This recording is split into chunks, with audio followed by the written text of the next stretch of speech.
Sir দুদক তো আমাকে transfer করেছিল, আমার বিপক্ষে একটি মামলাও ছিল, যে মামলা করেছিল দুদক আমার কাছে। তোমার কি কোনো নোটিশ দিয়েছিল? আমাকে নোটিশ দিয়েছিল ওখানে উপপরিচালক আলী আকবর সাহেব, উনি আমাকে নোটিশ দিয়েছিল এবং এই নোটিশের জন্য আমার আয় বহির্ভূত সম্পদ রয়েছে এরকম একটা অভিযোগের প্রেক্ষিতে ওরা তদন্তের জন্য তারা আমাকে নোটিশ দিয়েছিল। পরবর্তীতে আমি তাদের দুদক কার্যালয়ে তারা আমার সাক্ষাৎকার নিয়েছিল এবং পরবর্তীতে তারা আমার নামে একটি মামলা দায়ের করে, যেটা আমি মিডিয়ায় এটিএন বাংলা চ্যানেলের স্ক্রলে আমি দেখে নিশ্চিত হওয়ার পরে তাকে যখন আমি ফোন করি, আমার তদন্তকারী কর্মকর্তা উপপরিচালক আলী আকবর, তিনি আমাকে জানান যে হ্যাঁ আপনার বিরুদ্ধে এরকম একটি মামলা দায়ের করা হয়েছে। অতঃপর আমি স্যার এই বিষয়ে আমি তাকে বললাম যে আপনার এই মামলার পরবর্তী করণীয়। উনি বললো যে হ্যাঁ এটা আপনার তদন্ত চলবে, কিন্তু আমি স্যারের কাছে খুব ভালো সাড়া পাচ্ছিলাম না বা আমার বিষয়ে সহযোগিতা মনে হচ্ছিল না, বিধায় আমি আবু বকর সিদ্দিক সাহেব উনার নাম্বারটা আমি সংগ্রহ করি সমীর উদ্দিন নামক একজনের মাধ্যমে। তো ওনার সাথে কথা বলে উনি আমাকে তার বাসায় বাড্ডায় তার বাসায় দেখা করার জন্য বলে। কোথায়? বাড্ডায়। নিজের বাসা? নিজের বাসা স্যার, নিজের বাসা। তো বাড্ডায় আমি তার নিজের বাসায় যাওয়ার পরে তার সাথে সেখানে তার একজন পরিচিত ছিল যে আমার এলাকায়, আমার যে এরিয়ায় আব্দুল সালাম সাহেব, উনি আমার এলাকায় থাকতো, তার সাথেই আমি তার বাসায় যাই। যাওয়ার পরে সে আমার এই সমস্ত অভিযোগ সে জানতো এবং আমার কাছে আবার শোনার পরে তিনি আমাকে জানালেন যে এটা উত্তরণের উপায় হলো একটাই আছে, সেটা হলো আইও চেঞ্জ করতে হবে, ইনভেস্টিগেশন অফিসার চেঞ্জ করতে হবে। তো উনি এই জন্য আমার কাছে 30 লক্ষ টাকা দাবি করলেন, যে 30 লক্ষ টাকা দিলেই শুধুমাত্র এই আইও চেঞ্জ করে এটা থেকে নিষ্কৃতি পাওয়া সম্ভব। এটা না, এটা আবু বকর সিদ্দিক সাহেব, উনি ছিল উপপরিচালক দুদকেরই কর্মকর্তা। আমি গেছি যে উনি আমার এই বিষয়টা সমাধান করে দিতে পারবে আমার বিপক্ষে। সে এই আমি জেনেছি স্যার আরও যে আমার অফিসে ইতিপূর্বে আমাদের আবুল ফজল নামক একজন আছে, উনি দুদকের এরকম সমস্যায় পড়েছিল, উনিও এই আবু বকর সিদ্দিক সাহেবের মাধ্যমে নিষ্কৃতি পেয়েছিল। এই রেফারেন্সেই আমি সেটা তার কাছে গিয়েছিলাম। উনি আমার কাছে যখন 30 লক্ষ টাকা দাবি করলো, তখন আমি এটা কিভাবে টাকাটা দেবো আমি বার্গেনিং করার পরে উনি যখন রাজি হলেন না একেবারেই, পরবর্তীতে অতি কষ্টে আমি টাকা ম্যানেজ করার পরে তাকে যখন আমি জানালাম, তখন কিভাবে জানেন তাকে স্যার আমি সে ফোনে কথা বলতো না, আমি যখন তাকে বলতাম যে স্যার এরকম আমি ফোন করতাম, উনি বলতো যে বাসায় চলে আসেন এতটার সময়, শুধু আমাকে টাইম সেটিংটা দিয়ে দিত যে বাসায় চলে আসেন এত 9টা বা 10টায়। মোবাইলে সরাসরি মোবাইলে কথা হতো, উনি শুধু এই দুটা কথাই উনি আমাকে বলে নিয়েছে যে মোবাইলের ফোনে কোনো ধরনের কথা বলা যাবে না, শুধুমাত্র যে কখন আসতে হবে, কোথায় আসতে হবে, এইটুকু বিষয় ছাড়া আর কোনো কথা হবে না। উনি আমাকে জানালেন যে বাসার সময় 10টার সময়, রাত 10টার সময় চলে আসেন। আমি যখন ওখানে গেলাম, যাওয়ার পরে উনি আগেই চেক করে নিতেন যে আমার কাছে কোনো মোবাইল ফোন টোন আছে কিনা, সেগুলি পাশে রাখার পরে উনি কথা শুরু করতেন এবং উনি আমার কাছে বললেন যে তাহলে আপনি এই টাকাটা ডলারে কনভার্ট করে, উনি একটা কাগজে দিয়ে দিলেন যে অমুক একটা ইয়াতে এজেন্টের কাছে যাওয়ার জন্য। তো ওই এজেন্টের কাছে যাওয়ার পরে স্যার এটা মতিঝিলে গিয়েছিলাম, স্পষ্ট মনে আছে, মতিঝিলে গিয়েছিলাম। $30 করে তখন 30 লক্ষ টাকা ডলার কনভার্ট করে জাস্ট এরকম একটা ছোট একটা বান্ডেল হলো। বান্ডেল করার কারণ 30 লক্ষ টাকা যদি একটা ব্যাগের মধ্যে হয় তাহলে ব্যাগ ভর্তি একটা টাকা হয়ে যায়, কিন্তু এটা ডলারে কনভার্ট করলে সেটার সংখ্যাটা অনেক অল্প হয় এবং এটা পকেটে রাখলেও বোঝা যায় না যে আসলে 30 লক্ষ টাকা এটার সাথে আছে। মূলত এই কারণেই উনি টাকাটার সংখ্যা উনি আমাকে বলেও দিতেন যে যখন এই টাকাটা যখন ডলারে কনভার্ট করতেন তখন এতটুকু হয়ে যাবে, উনি একদম হাতে আঙুল দিয়ে বলে দিতেন আমাকে। তো সেভাবে করে আমাকে নিয়ে আসবেন। নিয়ে আসার পরে আমি যখন ডলারে কনভার্ট করার পরে ওনাকে ফোন দেওয়ার পরে উনি বললো যে সরাসরি চলে আসেন দুদকে, নিচে আমি বলে দিচ্ছি রিসেপশনে, আপনি আমার নাম বলার পরেই আপনাকে ওখান থেকে নিয়ে আসবে। তো আমি তার রুমে গেলাম, রুমে যেয়ে তাকে তিনি কথা বলে আমি তার হাতে সেই খামটা আমি দিলাম। তো উনি আমাকে দেখালেন যে হ্যাঁ আইও চেঞ্জের যে কাজটা সেটা ফাইল অনুমোদন হয়ে গেছে, এখন আপনাকে চিঠি দিয়ে এই আইও চেঞ্জের কাজটা করে দেওয়া হবে চিঠিটাতে। তো পরবর্তীতে চিঠি যখন ইস্যু হয়, এর পরবর্তীতে যে নতুন গোলাম মাওলা, তিনি বিভিন্ন সময়ে আমাকে তথ্য, গোলাম মাওলা তখন সে সহকারী পরিচালক ছিল, পরবর্তীতে সে প্রমোশন পেয়ে উপপরিচালক পদে পদোন্নতি নেয় ইয়ে করে। তো সে গোলাম মাওলা সাহেব আমার কাছে বিভিন্ন সময় তথ্য চেয়ে আমার কাছে ডাকতো, এবং এই তথ্য সিদ্ধেশ্বরী তার বাসার কাছে, আমি তাকে সেখানে সিদ্ধেশ্বরীতে গিয়ে তার বাসার কাছাকাছি যে ফোন দিলে পরে সে নিচে নেমে আসতো, এবং নেমে আসে আমাকে সাথে নিয়ে একটি চায়ের দোকানে চা খাওয়ার পরে রাস্তায় হাঁটাহাঁটি করার সময় বিভিন্ন কাগজপত্রও নিয়ে নিত, এবং ওনার যে দাবিকৃত বিভিন্ন সময় উনি আমার কাছে টাকা নিয়েছে 5 লক্ষ, 10 লক্ষ, 4 লক্ষ, 3 লক্ষ, এইভাবে আমি টাকাটা সেভাবে তার কাছে দিয়েছি ইয়া করে। স্যার পরবর্তীতে সে আমার নামে একদম সুন্দর করে রিপোর্ট দিয়েছে যে তার কোনো অভিযোগ প্রমাণিত হয়নি কাগজপত্র দিয়ে। এটা সেই রিপোর্টটা যখন সাবমিট হয় সেদিনও সে আমার কাছ থেকে 10 লক্ষ টাকা নিয়েছে। নেওয়ার পরে এটা গোলাম মাওলা নিয়েছে। আর এটা ছাড়াও উনি গোলাম মাওলা সবসময় যে আমাকে কথা বলতো যে আপনি এই সমস্ত কিছুর জন্যই আবু বকর সিদ্দিক সাহেবের সাথে যোগাযোগ রাখতে হবে, এবং উনি আমার সাথে দেখা করার আগেও আবু বকর সিদ্দিক সাহেবের সাথে আগে কথা বলে নিতেন, প্রত্যেকটা বিষয়ে আবু বকর সিদ্দিক সাহেবের নলেজে থাকতো। যাওয়ার আগে আমাকে আলী আকবর সাহেবই আমাকে বলে দিত যে আপনি এত টাকা ওনাকে দিবেন, এত টাকা আপনি এখানে, আবু বকর বলে দিত যে এত টাকা ওখানে দিবেন, এত টাকা আপনি এখানে দিবেন, এরকম বিষয়টা। তো সেক্ষেত্রে দেওয়া হতো। আবার কোনো কোনো ক্ষেত্রে আবু বকর সিদ্দিক সাহেব ফোন দিয়ে সাথে সাথে ডেকে নিতেন গোলাম মাওলাকে তার সেই বাসার নিচে, সেখানে আসার পরে সেখানেও কাগজপত্র দেওয়া হতো, এবং টাকা পয়সাও উনি বলতো যে হ্যাঁ ওখানে রেখে যান, টাকা সেভাবে নিত বিভিন্নভাবে। এটা হলো একটা ব্ল্যাঙ্ক মার্কশিট, এটা হলো একটা ব্ল্যাঙ্ক সার্টিফিকেট। এই ব্ল্যাঙ্ক মার্কশিট এবং সার্টিফিকেটগুলো যেগুলো আমরা তোমার কাছ থেকে উদ্ধার করেছি, সেইগুলোতে সুন্দর করে তুমি নাম বসিয়ে এবং সার্টিফিকেটগুলোকে পূরণ করে নিখুঁতভাবে জাতিকে শিক্ষাগতভাবে মেরুদণ্ডহীন পঙ্গু করে বানাচ্ছে, পঙ্গু করে দিচ্ছে। এই জাতিকে এডুকেশনালি পঙ্গু করে দেওয়ার কাজটা নিখুঁতভাবে শিখেছো তুমি কার কাছ থেকে? এই কাজটি আমি শিখেছি 2017 সাল থেকে 22 সাল পর্যন্ত মোহাম্মদ শামসুল আলম সিস্টেম অ্যানালিস্টের দায়িত্বে ছিলেন। তিনি, আমি বাইরে থেকে দেখেছি, তিনি হাজার হাজার ডিপ্লোমা ইঞ্জিনিয়ারিংয়ের সার্টিফিকেট এরকম অনলাইনে নিখুঁতভাবে দিয়ে নিখুঁতভাবে দিয়েছে সে বিভিন্ন শিক্ষার্থীদেরকে। এবং এটা ছাড়াও আরও 128 জন শিক্ষার্থীর এসএসসির সনদ জালিয়াতির কাজটাও সে করেছিল।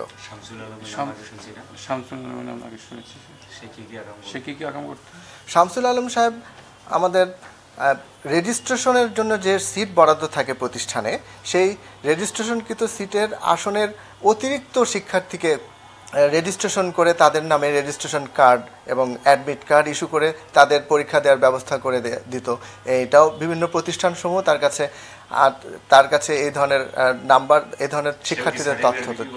সেও সার্টিফিকেট বিক্রি করত এরকম বিভিন্ন শিক্ষার্থীদের কাছে, এবং বেশিরভাগ ক্ষেত্রে বিভিন্ন প্রতিষ্ঠানের প্রিন্সিপালদের মাধ্যমে শিক্ষার্থীদের কাছে বিক্রি করত। রেজাল্ট পরিবর্তনের কাজটিও সে করতো স্যার এসএসসির ক্ষেত্রে এবং ডিপ্লোমা ইঞ্জিনিয়ারিং ক্ষেত্রে। ডিপ্লোমা ইঞ্জিনিয়ারিংয়ের ক্ষেত্রে বিশেষ করে যে ছাত্রছাত্রীরা পাশ করতে পারতো না বা পরীক্ষায় কম নাম্বার পাইতো, সেই ধরনের শিক্ষার্থীদের খাতার নম্বরটি কম্পিউটার এন্ট্রি হওয়ার পরে সেখানে বাড়িয়ে দিয়ে তাকে পাশ করে দেওয়া হতো এবং তার গ্রেড বাড়িয়ে দিয়ে দেওয়া হতো। এই কাজটি করতো মোহাম্মদ শামসুল আলম সাহেব। শামসুল আলম সাহেবের কাছ থেকে শিখে তুমি নিজে কি কি আকাম করো স্যার? এটার পরে তুমি তাহলে কি করো? তুমি হলো registration card, roll number, admit card বানিয়ে দাও। জি। তুমি মার্কশিট বানাও, তুমি সার্টিফিকেট বানাও। জি। তুমি এই বানানো মার্কশিট এবং সার্টিফিকেটগুলোকে অনলাইনে আপলোড করো। যারা পরীক্ষায় কম জিপিএ পেয়েছে, তুমি কি তাদেরকেও বেশি জিপিএ বানানোর কাজটা করে দাও? এটা এসএসসির ক্ষেত্রে যাদের জিপিএ কম সেটাও দেওয়া হতো, বা ডিপ্লোমা ইঞ্জিনিয়ারিং ক্ষেত্রে করে দেওয়া হয়। এসএসসিটা বাড়া যায় পরীক্ষার রেজাল্টের আগেই, সেটা বাড়ায় দিতে পারে। যেই লোক কোনোদিন পরীক্ষা দেয় নাই তার জন্য নতুন করে অ্যাডমিট কার্ড এবং রেজিস্ট্রেশন কার্ড বানাও, তাদেরকে সার্টিফিকেট বানিয়ে দাও, মার্কশিট বানিয়ে দাও। জি। যাদের আবার রেজাল্ট অ্যাডমিট কার্ড আছে, যারা রেজিস্ট্রেশন করেছে তারা পরীক্ষা দেয়নি, তাদেরকে তুমি পাস করায় দেওয়ার ব্যবস্থা করো। জি। এই যে তোমরা অ্যাডমিট কার্ড বানিয়ে দাও, রেজিস্ট্রেশন কার্ড বানিয়ে দাও, অথবা কারো রেজিস্ট্রেশন কার্ড এবং রোল নাম্বার কার্ড থাকার পরে তারা সার্টিফিকেট বানায়, তারা ট্রান্সক্রিপ্ট বানায়। তো এই বানানোর কাগজগুলো তো একেবারে অরিজিনাল কাগজ, যার মধ্যে বিভিন্ন রকমের জলসাপ আছে, দেখো জলসাপ আছে, তার ভিতরে এই কাগজগুলো তুমি কোথা থেকে পেয়েছো? এই কাগজগুলি প্রায় একটি বান্ডেলে 500টি করে থাকে। এই 500টির একটি বান্ডেল আমি অফিস থেকেই নিয়েছিলাম। এছাড়াও আরও বাকি কাগজ অফিস থেকে নিয়ে গেছো কি জানাই আনিছো নাকি? না স্যার, অফিস থেকে না জানিয়ে আমি এটা নিয়েছি, সংগ্রহ করেছি। বাকি কাগজ পুরানা পল্টনস্থ একজনের সাথে যোগাযোগ করে, তার নাম হচ্ছে আবেদ, এবং এই আবেদের পরিচয়টা আমি পাই অভি নামক আমাদের একজন ডেইলি বেসিস কর্মচারী ছিল, তার মাধ্যমে আমি আবেদের পরিচয়টা পাই এবং আবেদ সেই কাজটা করে দিতে বললে সে হুবহু একই রকম। এটা ছাড়াও রংপুরে লিখন নামক একজন আছে, সে তার মাধ্যমে সেখানে একটা প্রেসের মাধ্যমে সেখান থেকেও সংগ্রহ করা হয়েছিল। কিন্তু ওই প্রেসের লোকগুলো এই ওয়াটারমার্ক, বর্ডার, ভিজিবল বিভিন্ন সাইন্স এগুলো তারা বানাবে করতে, এই জিনিসগুলো ওরা পেল কোথায়? এই জিনিসগুলি আমরা যখন তাকে স্যাম্পল হিসাবে আমাদের অরিজিনাল বোর্ড থেকে যেটা আসে সেটা দিয়েছিলাম, তার বিপরীতে তারা কাগজ সংগ্রহ করে সেটার উপরে ঠিক সেরকম করে ডিজাইন করে অ্যাকুরেট করে, যাতে দুটোর মধ্যে তেমন কোনো তফাৎ না থাকে, সেরকম করে তৈরি করে আমাদেরকে স্যাম্পল দেখানোর পরে যখন সেটা ওকে হয় একদম কাছাকাছি, তখন সেটা আমাদেরকে স্যার ডেলিভারি দিয়েছিল আমাদের কাছে। তাহলে তুমি তো অফিসেও কাজ করো স্যার, আর বাসায় গিয়ে তোমার ব্যক্তিগত সময়ে এই জিনিসগুলো প্রিন্ট করে আপলোড করো। তুমি প্রিন্ট করাও কারে দিই, মানে তুমি নিজেই করো নাকি? এই প্রিন্টিংয়ের কাজটা এখানে করতো ফয়সাল নামক একজন ছিল। সে আমার সাথে আমার সহকারী হিসেবে কাজ করতো, তাকে আমি আসলে এই কাজ করার জন্যই তাকে আমি নিযুক্ত করেছিলাম। আগে কি কোথাও সে কাজ করতো? সে ইতিপূর্বে কারিগরি শিক্ষা বোর্ডেই একসময় চাকরি করতো। তখন আমি তাকে এইভাবে চিনতাম না। পরবর্তীতে সে একটা দুর্ঘটনায় পতিত হয় এবং যার ফলে দীর্ঘদিন সে ছিল না কাজের মধ্যে। পরবর্তীতে আসার পরে তোমরা লোকের এটা কি এই প্রিন্টটা দিতে কোন জায়গায়? এই প্রিন্টটা দেওয়া হতো ওই এলাকায়, পীরের বাগ এলাকায়, পাকা মসজিদ, আরেকটা বাসা ভাড়া নিয়ে, আরেকটা বাসা ভাড়া নিয়ে সেখানে। আর যেগুলোকে অনলাইনে অথেন্টিকেশন করতে, সেটা করতে কোথায়? অনলাইনে অথেন্টিকেটটা বাসা থেকেও করা যেত, বাসা থেকেই করা হতো অনলাইনে। তোমার বাসা? আমার বাসা থেকে। তোমার বাসা থেকে আমরা বড় বড় কম্পিউটার, বড় বড় ল্যাপটপ, অ্যাপেল এগুলো উদ্ধার করেছি, ওর ভিতরে সবকিছু আছে। একটি মাত্র। এটা কোন সাইটে কিভাবে আপলোড করো? স্যার, এটার জন্য ইন্টারনেট কানেক্টিভিটি লাগে। ইন্টারনেট কানেক্টিভিটি দেওয়ার পরে একটা যেখানে আমাদের সার্ভার আছে, সেই সার্ভারের লিঙ্কে পাসওয়ার্ড দিয়ে ঢুকে সেখানে স্যার যে জায়গায় আপলোড করার জন্য একটি অনলাইনের যে টেবিল আছে, অনলাইনের টেবিল, সেই টেবিলের মধ্যে এই তথ্যটি দিয়ে দিলে সেটা তখন এখানে বাইরে অনলাইনে প্রকাশ করা। তার মানে এটা হার্ড কপির পাশাপাশি এই যে সফট আকারে তুমি আপলোড করে পৃথিবীর যে কোনো দেশ থেকে এটা ভেরিফাই করে, পৃথিবীর যে কোনো জায়গা থেকে ভেরিফাই করা যাবে স্যার।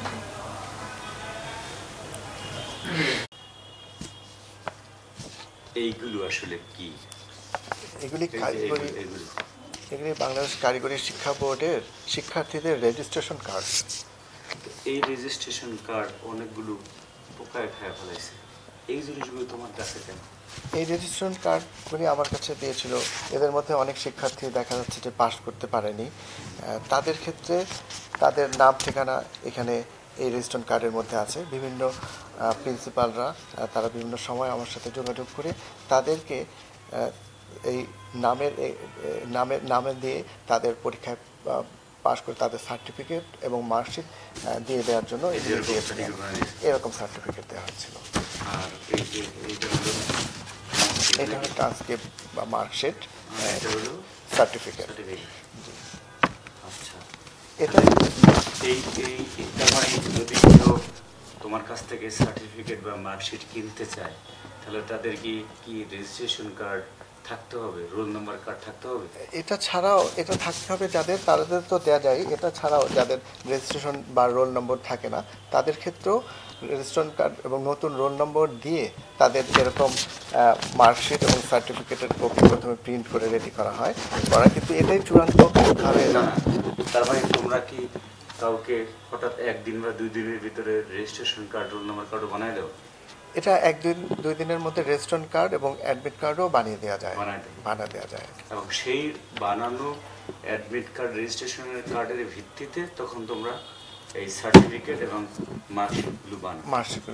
এই যে এখানে একটা মার্কশিট আছে আর এখানে আছে এটা কি একটা সার্টিফিকেট। এই সার্টিফিকেট আর মার্কশিট এগুলো হার্ড কপি কি যথেষ্ট? মানুষের চাকরি পায় কেউ? না, এটা হার্ড কপি যথেষ্ট না। এটা চূড়ান্ত মূল্যায়নটা তখনই হয় যদি সেটার অনলাইনে সেটার প্রমাণ পাওয়া যায়। তো এইটা রেডি করার পরে এরপরে এর যে নাম এবং তার যে জিপিএ সহ তার যে তথ্যাদি, সেই তথ্যাদি অনলাইনে আপলোড করা হয়। পরবর্তীতে সে যখন এই তথ্য দিয়ে সেখানে সার্চ দেওয়া হয় তখন সেখানে তার যথাযথ সত্যতা অনলাইনে দেখতে পায়, তখন সেটা সঠিক বলে। আমি এই যে সার্টিফিকেট প্রায় 5,000-এর বেশি সার্টিফিকেট যেটা অনলাইনে আপডেট করে সেটা প্রিন্টের ব্যবস্থা করে ছাত্রছাত্রীকে দেওয়া হয়। তো এই সার্টিফিকেট এটা অনলাইনে বিশ্বের যে কোনো জায়গা থেকে এটা ভেরিফাই করতে হয়। এই কাজের জন্য 30-50 হাজার টাকা থেকে শুরু করে 50-60 হাজার টাকা পর্যন্ত এটা নেওয়া হয়। আপনি এই যে সার্টিফিকেটগুলো বানান এগুলো কি ভুয়া কি ধরবেন? যার তার যে কোনো নাম দিয়ে যে কোনো পরিচয় দিয়ে করা যাবে এগুলো কি? এবং এই ভাই একটু বলেন, আপনি সার্টিফিকেটটা যেটা দেন সেটা কিভাবে বানান, আপনার কাছে ক্লায়েন্ট কিভাবে আসে, পুরো প্রক্রিয়াটা একটু বলেন। বলবো একবার বলো। এটা যে বিভিন্ন দালাল যারা আছে বা লোকজন আছে তারা আমাদের কাছে একটু নাম সহ এক মোটা লাগে, সেই পরিপ্রেক্ষিতে দালাল আছে কি পরিমাণ? বিভিন্ন জেলা বিভিন্ন বিভাগে তো দালাল আছে। ঢাকার মধ্যে এই পুরো চক্রের সাথে কতজন আছে আপনার সাথে? 7-8 জন।